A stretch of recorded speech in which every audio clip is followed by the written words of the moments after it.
আসসালামু আলাইকুম। Water city village অর্থাৎ পানিশ্বর গ্রাম, যেটি কিনা ব্রাহ্মণবাড়িয়া জেলার সরাইল উপজেলার মেঘনা নদীর পাড়ে অবস্থিত ছোট্ট একটি সুন্দর গ্রাম। এটি আমাদের কাছে শুধু একটি গ্রাম না, এটি আমাদের আবেগ, মায়া, স্মৃতির শৈশব। আমি একজন পানিশ্বর গ্রামেরই সন্তান। গত 4-5 বছর ধরে নদী ভাঙ্গনের কবলে এই গ্রামটি।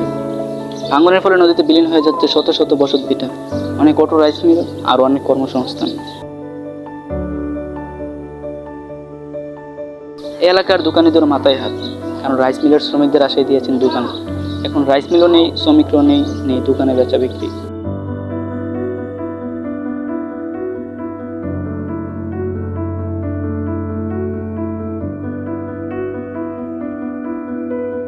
পানিশ্বরের ঐতিহ্য সেই কুমার বাড়ি, যেটা কিনা হস্তশিল্প দিয়ে ঘেরা, যেখান থেকে দেশের বিভিন্ন জায়গায় রপ্তানি হচ্ছে মাটির আসবাবপত্র। আজ সেই জায়গাটা নদী ভাঙ্গনের পথে।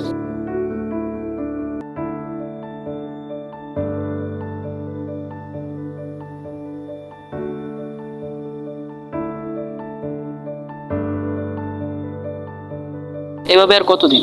বছরে প্রায় একাধিকবার দেখা যাচ্ছে ভাঙ্গন। পানিশ্বরের পার্শ্ববর্তী গ্রাম নতুনহাটি নৌসিনপুরেও দেখা যাচ্ছে নদী ভাঙ্গন।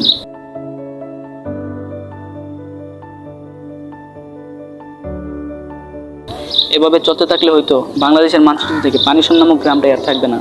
তাই আমাদের পানিশ্বরবাসীর একটাই দাবি, দ্রুত এটার একটা পদক্ষেপ নেওয়া। আমরা অতি তাড়াতাড়ি পানিশ্বরে একটি বিড়ি চাই। আমরা অতি তাড়াতাড়ি বিড়ি বাঁধ চাই। আমাদের একটি দাবি, আমরা পানিশ্বর দ্রুত একটা বিড়ি পাচ্ছি।